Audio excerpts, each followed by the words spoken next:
अपना पूरा परिचय दे दीजिए। मैं एडवोकेट हेमंत सिंह, फुलवरिया नव चेतना कला एवं विकास समिति है, उसी के तहत एक रामलीला समिति का मैं अध्यक्ष हूँ फुलवरिया का। रामलीला कब से स्टार्ट हुई है?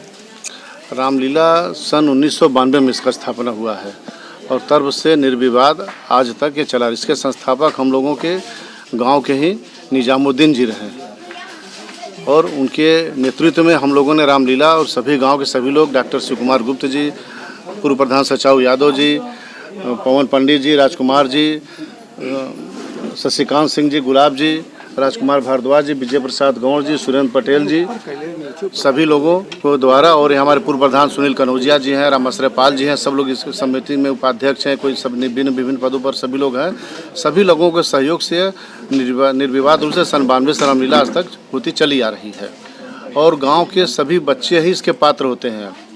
गाँव के लोग ही, व्यास मंडली है, पूजा पाठ, भजन कीर्तन सब गांव के लोग ही करते हैं सारे। और हमारे रामलीला समिति की खासियत ये भी है कि गांव में जितने भी प्रतिभावान बच्चे होते हैं उन लोगों को बुला करके सम्मान समारोह का आयोजन भी किया जाता है, उनका प्रोत्साहन भी बढ़ाते हैं हम लोग इस मंच के माध्यम से, रामलीला समिति के माध्यम से, नवचेतना कला एवं विकास समिति के माध्यम से। रामलीला में भगवान राम के नहीं, कभी कोई विवाद नहीं, निर्विवाद रूप से हम लोग भी मानते थे, वो भी मानते थे, हम लोगों के धर्म को आते थे, आज भी आते हैं मंच पर तो रामलीला की आरती करते हैं। गुलामुद्दीन जी उनके परिवार के आज भी हम लोगों के साथ बैठे हुए हैं, कभी कोई विवाद नहीं रहा। यही हम लोगों का गंगा जमुना तहजीब हम लोगों के यहाँ फुलवरिया में कूट कूट के भरा है, रचा बसा है। आपस में कभी कोई मतभेद नहीं, कोई ऐसे दुर्व्यवहार की भावना कुछ नहीं रहती है, कभी नहीं। रामलीला में जो पात्र निभाते हैं बच्चे, क्या उसमें मुसलमान के भी बच्चे शामिल? हाँ, उसमें मुसलमान के बच्चे भी शामिल होते हैं, जिससे उसमें श्रृंगार भी करते हैं कुछ लोग और कुछ है जिससे बंदर का रोल है, रावण का रोल है, कई प्रकार का रोल है। कुछ में सब लोग कुछ ना कुछ जिसका जो रोल मिल जाता है, जो बच्चों का मन के लायक रहता है उनके हिसाब से दे भी दिया जाता है अगर उसके योग्य है वो। तो यहाँ पे कितने कहाँ से भी लगती है और क्या यहाँ पे जो मेला होती है? गाँव ही अपने आप में इतना बड़ा गांव है ना, दूसरे गांव की यहाँ आवश्यकता ही नहीं ना, काफ़ी दूर भी पड़ जाता है। यह लगभग 3 किलोमीटर के परिक्षेत्र में यह गांव है। हैं? नहीं, यहाँ से 3 किलोमीटर पड़ेगा। हाँ, 3 से 5 अब काफ़ी विस्तार हो गया, लगभग मान लीजिए बढ़ गया तो 5-6 किलोमीटर हो गया होगा। हाँ, तो इतनी बहुत घनी आबादी हो गई है।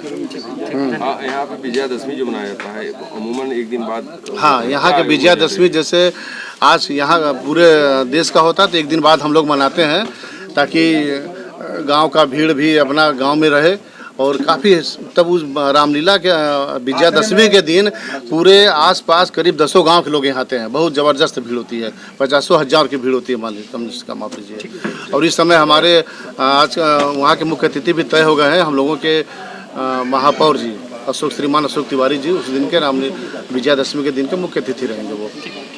लेकिन साहब पूरा परिचय दे दीजिए, क्या भूमिका निभाते हैं इस रामलीला?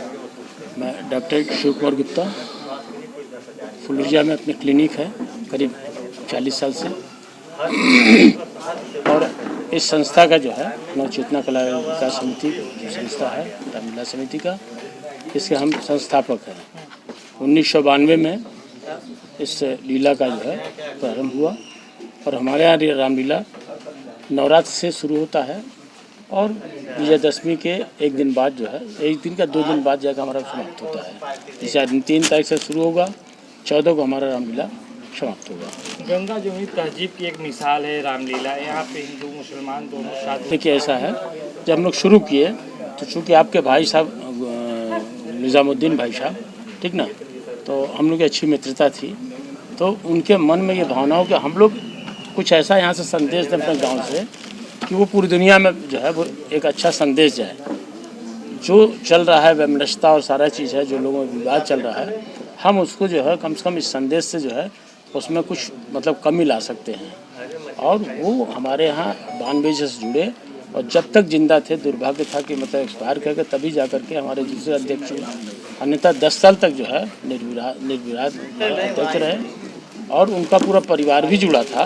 हमारे यहाँ भी अध्यक्ष जी ने बतलाया ना कि व्यास वो श्रृंगार में जो है, पात्र में भी जो है सब मतलब आपके परिवार के रहते हैं। और रावण भी जो है आपके ही परिवार से बनता था, 60 फीट का रावण आपके भाई साहब जब थे वो मतलब आप लोग बनाते थे। बीच में थोड़ा स्वास्थ्य को लेकर के थोड़ा सा कुछ इश्यू से, तो इस साल हमारे दूसरे हैं, लेकिन पर साल बच्चों का आया है इस परिवार से कि परसाल हम लोग फिर बनाएंगे, ठीक ना। देश में जिस तरह तो इतना अच्छा संदेश है कि हम कहीं गर्व से कह सकते हैं, कहीं पास पड़ोस में कोई इस तरह का हिंदू मुस्लिम विवाद भी हुआ तो हम लोग गर्व के साथ कहते हैं कि आओ तुम्हें देखना, तो हम लोग यहाँ देखे गाँव में हम लोग कैसे रहते हैं। और सारे पात्र हमारे जो है यहाँ भी ये नहीं कि जिससे आज रामलीला ढोया जा रहा है, कहीं देख रहे ना लोग ढो रहे हैं सिर्फ, और हमारे यहाँ बहुत मन से करते हैं। आप जब रामलीला स्टार्ट होगा, चूँकि आप लोग बीच में आते भी हैं, तो बहुत अच्छे ढंग से यहाँ तैयारी करते हैं। हमारे मंत्री जी जो है विजय प्रसाद गौड़ जी जो है वो समझ लीजिए कि उनके देख रेख में पूरे जो है 1 महीने तक तैयारी चलता है। सारे बच्चे इसी गांव के हैं और उसके बाद जो है जो भी मतलब जैसे व्यास मंडली हो, जो भी है सब जो है मतलब ये जो श्रृंगार वगैरह का जो भी डेकोरेशन का भी सब काम इसे गांव के लोग करते हैं और सब पढ़े लिखे बच्चे भी इसमें लगे रहते हैं बड़े मन से। और इससे जो है नवचेतना कला विकास समिति के द्वारा हम लोग और भी कार्यक्रम करते रहते हैं, जैसे वृक्षारोपण का कार्यक्रम अभी हाल में हुआ दक्षिण में हनुमान जी पे, वो हुआ। किसी का शादी विवाह में कोई गरीब है, घाटा बड़ा जो हो सकता है अपने पॉकेट से थोड़ा थोड़ा लेकर के उसको करता है, जो भी अच्छा दुख सुख है। और अभी अध्यक्ष जी ने बताया कि हम इस मंच से जो भी हमारे मतलब प्रतिभावान बच्चे हैं मंच से हम उनको सम्मानित करते हैं। अभी सौभाग्य से आपका बच्चा खुद ही मतलब जो है अभी वो यूपीएससी निकाले हैं, यूपीएससी निकाले हैं, तो मंच से कार्यक्रम को अब हमारे जो रामलीला चलेगा तो जैसे जो पुलिस में इंस्पेक्टर हुआ है जिससे गांव में से पूरा हम लोग लिस्ट तैयार किए हैं। हम लोग एक दिन 2-2 4-4 जो है कंडीशन जो जिस कैटेगरी का उस तरह कैटेगरी के बच्चों को जो हम लोग सम्मानित करेंगे।